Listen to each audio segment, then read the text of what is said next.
Mining companies have always adopted technology to do a safer, more productive job. But in reality, we are conducting business the same way we've done for decades. What if all we needed to do was change our business model, which could attract billions of dollars in new investment? Andy Reynolds, founder of Alacris, believes so. Let's dig in and find out more. Hi, Andy. Great to have you on The Dig. Hi, Ryan. It's good to be with you. Excellent. So with regards to technology and mining companies, we see them adopting it for, existing processes and stuff. But what is it about business models that you're interested in? Well, I'm really fascinated by this because mining companies don't exist in isolation. They're in an ecosystem of companies and governments and other entities, NGOs, and so on. And I'm really fascinated by how organizations in ecosystems work together and solve problems together. Right. And you're not a mining guy. So how'd you get into this?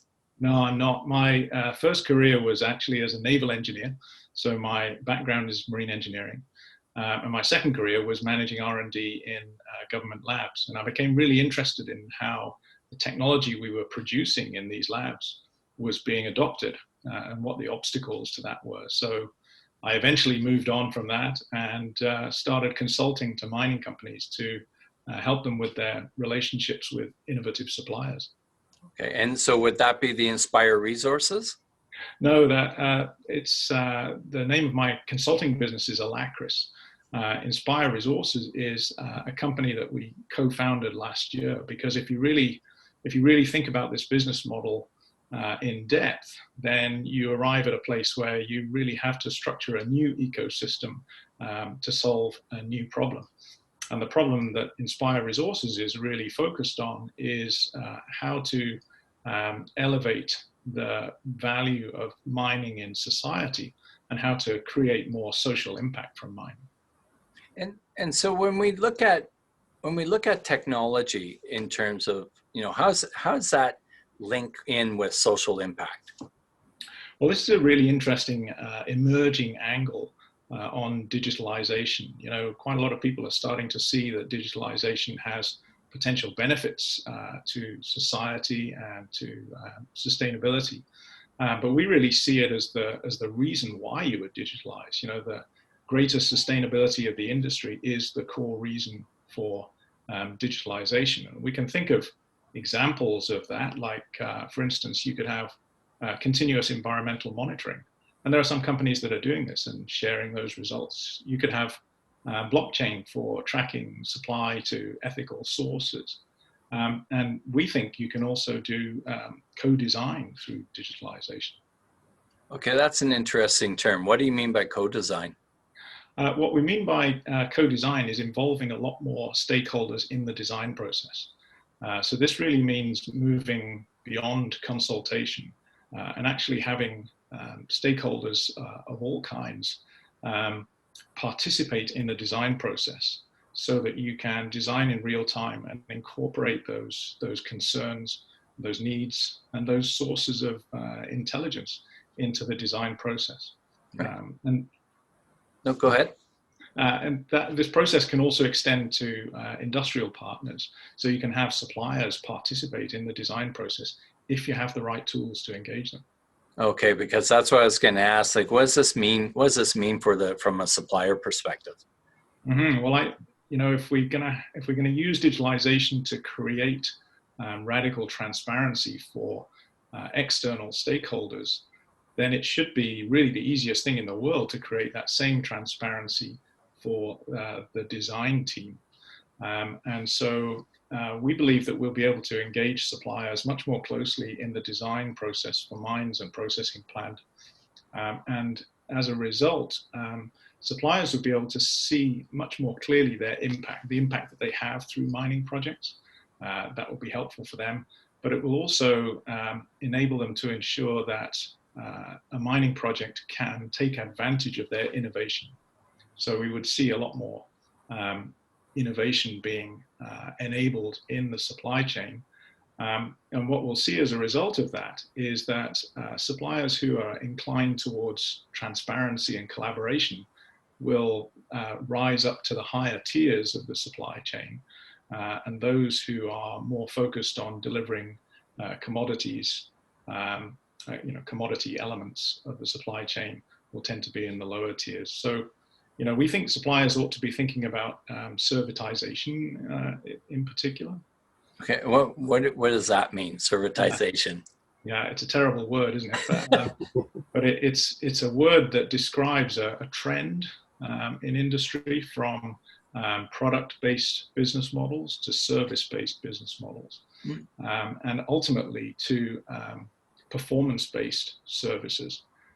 So the software industry is quite a long way down this path, and I think Shahram Tafazoli was talking about this on an earlier edition of your show. That episode 13. Yeah, so the transition to service-oriented and performance-oriented business models can actually be very advantageous for all parties because it unlocks innovation. So if a company, if suppliers are able to capture more value with this new model, what does that mean for mining companies? Well, so this is a challenge for mining companies because complexity is increasing. And there's a broader range of technologies, and it's harder and harder for a mining company, I think, to get their arms around all of the technology and own it all and be masters of it.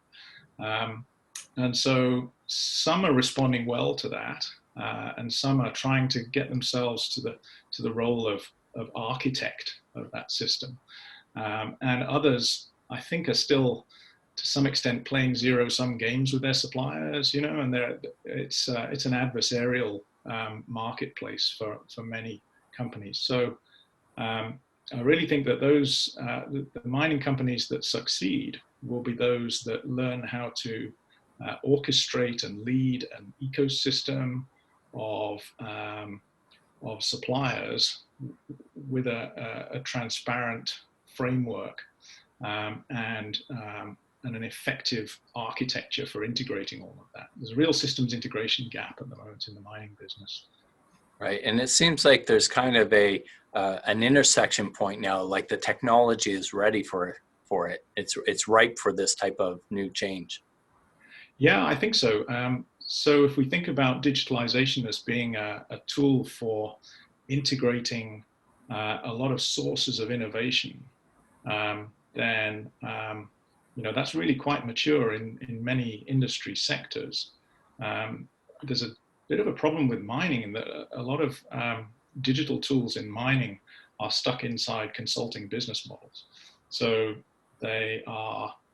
you have consultants using these tools to lead horses to water, but nobody's requiring the horses to drink. So there's going to be there's a need to move some of those technologies into the core of mining operations in order for the broader range of benefits to be realized in that. Interesting. Yeah. So what's next then, Andy? Well, so we in Inspire Resources are busy working with innovative mining companies and suppliers and governments, and we're thinking particularly about what agile, modular, scalable mining projects would look like, and what benefits you could unlock across a collection of mining operations. So that's that's going quite well, and probably the next thing we really need to look at is financial innovation that's needed for our business model, because we really need to unbundle the capex of mining. It's time to